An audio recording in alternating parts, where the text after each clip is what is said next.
104.7 The K, Mike the Intern, Jay Stevens in the studio, Dark Side of the Stream, episode 191. Back this week almost to 200, I know, man. right? Holy How cow. the hell have we done this 200 times? We've watched Yeah, I so don't know. much crap. A few good ones. Feel pretty good, some, but I think the crap outweighs the good, in my opinion. Either way, this week was Jay's pick. It was a good one. It was not a crappy documentary. I think we both can agree on that. It is called How Music Got Free, and it talks a story about how in the mid to late 90s, during the CD boom, a small town was basically responsible for all of us getting albums when we shouldn't have. You guys know you were downloading music for free, pirates. Let's talk about thieves. Let's talk about that perspective first. In the mid to late 90s, I was one of the lucky ones that actually got myself a burnable CD. So I would say probably 97, 98. That was, man, remember when you got that first? You could actually burn your own CD. I never bought a new album. I never bought a new CD again forever. I mean, anyone that got a new one come to my house, can I rip that? And then rip it? So in a sense, that was one way. Well, I was happy to put my own music, like, I'd record music and put it on a CD. Dude, that might be a demo. Dude. Yeah. When we could upload them to MySpace and all that stuff, there was just like completely, you were like, oh my God, as a musician, that was pretty cool. As a consumer, LimeWire and Napster definitely changed everything for me, because as obsessed as I am about music, even as far back as to this point in the mid 90s, I'd hear songs on commercials and be like, oh my God, what's that? That would lead me to find out the artist. And then you don't want to go to a record store or Borders or whatever and buy a CD for $25, $30 based off of 30 seconds of a song that you may or might not like. So what do? You rip it. Allegedly. We don't want to say that Mike, the intern, stole the music off the internet. Seems how he deals with record labels every week. Well, that's the thing. I think in essence, artists obviously aren't getting a fair shake when it comes to streaming services, but at least it's something. Music isn't free, especially. I mean, it kind of isn't and isn't. It is in the sense of a radio like we work in, because it's you don't a very have to pay attention to interesting listen to it, scene, but you don't get any choice in that. Same thing with kind of Pandora, but Spotify, if you pay a month, you get to listen to access so much music. It's like there is no way you're going to get to the end of that ever, because there's new stuff being released all the time. Well, stuff that we are still finding out from eras that we play all the time. I mean, it changed. You'd have to buy the cassette or buy the album, and all of a sudden you could get free music. And the part of the documentary that was crazy was when the record label execs were in a meeting and somebody came in there with a computer and was like, look at this. And all their artists were free. But changed the game, man. But they, honestly, and this was driven home, is even though the labels are upset about that, they were screwing the artist anyway. They were already screwing the artist to begin with. The one that some of the artists were like, the biggest hit was the labels took the biggest hit. The suits. And how they did that, my friend, is something they're actually doing again right now as we speak. And we'll talk more about that, how music got free, Dark Side of the Stream on 104.7 The K.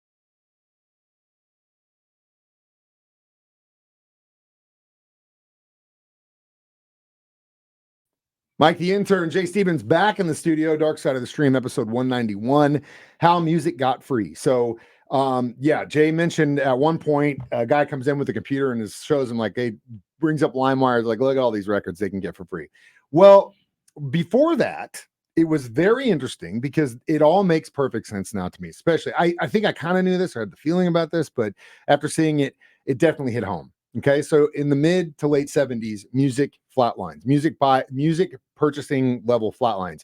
You have all these great artists and stuff, but it's not increasing. Why? Well, because at a certain point, you can't get, people already have these records, right? Or there is only a certain amount of people in public that are buying new albums, or so eventually that's just going to flatline until they come out with a new awesome technology, crystal clear digital CD. So now everyone that had massive record collections are giving those away for free.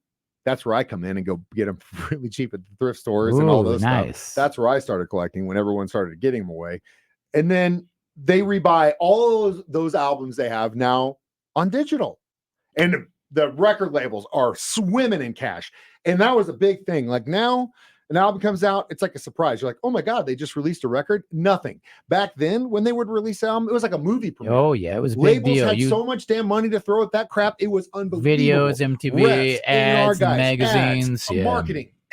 Dudes jumping out of airplanes. Yeah. I mean, it literally sky's the limit. And why? Because again, it just surged. Everyone's buying CD players. Everyone's they're rebuying their album collections. And then I think the markup was better on CDs, oh right, my than God, vinyl. What was like cost $1 to make it? Yeah, and they were selling for huge bucks, 30 right? At the beginning. Like I still to this day remember walking to like Borders, like bookstores, and they were like the most expensive. CDs were like 35 plus. I mean, it's just like insane, right?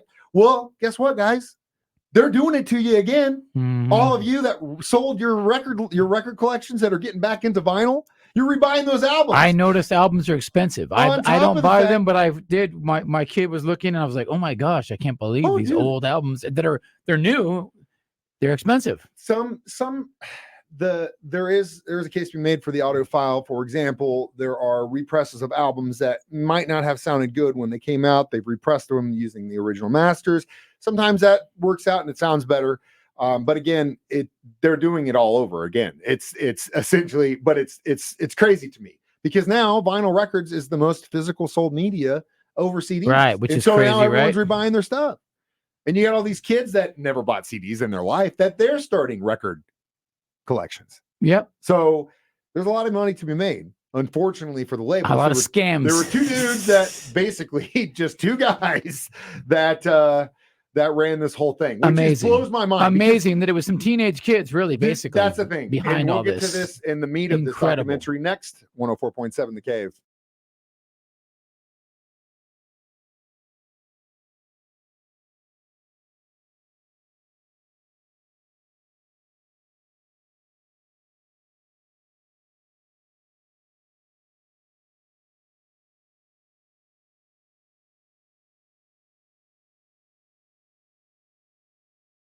This.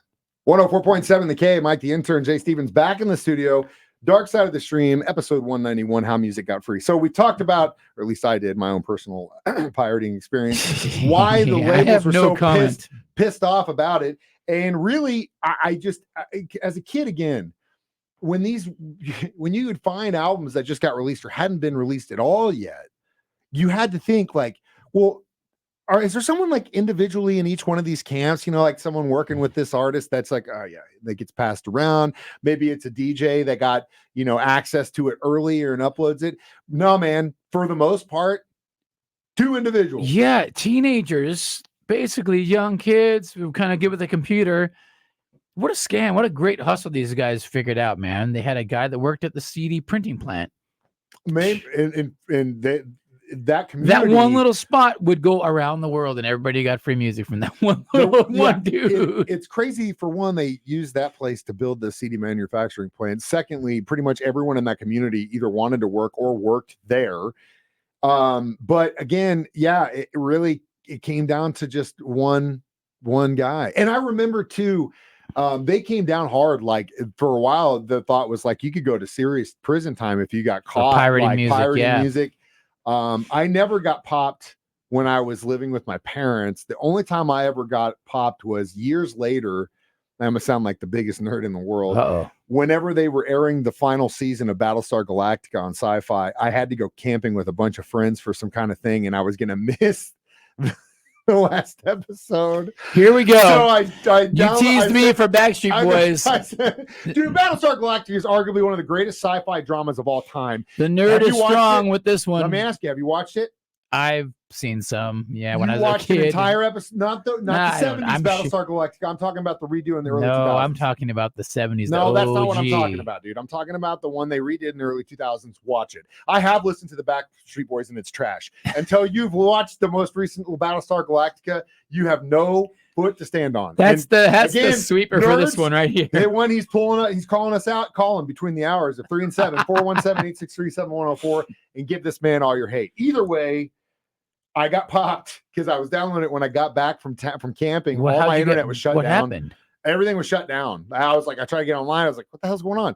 And then I saw an email. It basically said, is so like from your service provider or from it was through, I want to say if it was Mediacom or AT&T, I can't remember off the top of my head, but it's basically like you got popped from this company for doing this. All you have to do is print this out, sign it, and then send it back, and then we'll turn you back on. That's it. That's all I had to do. Wow. So I mean, obviously I never got caught later, but yeah, that's the one time I got in trouble for downloading something illegal, and it was a TV show, not music. Either way, you obviously haven't got popped. No, I would grab songs and stuff like that, and I remember. I mean, the biggest one that I remember doing was that new Spider-Man movie had come out, and I was trying to download that, but I know it was taking like days and days. I don't think I ever really got it. The one that had the Twin Towers, the controversial scene, deleted scene. You being the guy that you are, in the freaking hustle and the scams, that you weren't in some sort of bootleg movie turnaround. Oh, I was selling that copy of Spider-Man down on Hollywood Boulevard. For $5 a pop. I was doing some bootlegging of karaoke songs because a buddy had discs of like he purchased all. You would have to buy. You used to have to carry around a booklet of when you ran karaoke. Yeah. When the CD ripper came, I go, I could just rip all these. It was a CDR plus or whatever, so you could also have the visuals. Yeah.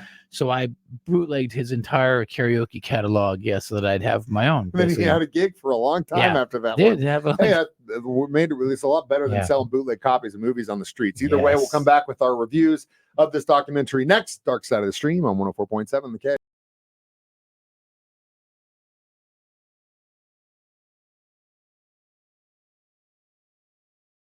Mike the Intern, Jay Stevens back in the studio one more time. It is Dark Side of the Stream, episode 191. How music got free. In the end, I think I don't really think there's a clear winner or loser in here. Yeah, nobody really got too busted either. No. He's got all these teenagers, little clique of guys that were responsible for all this. I mean, you look about how much money is to be made in the music industry via album sales, merch, and or live music, and we're still fighting that battle with the government and Live Nation and Ticketmaster and all these labels. Yeah, the scam just went to Spotify tickets now. And, service fees. And rebuying your vinyl collection and all these things.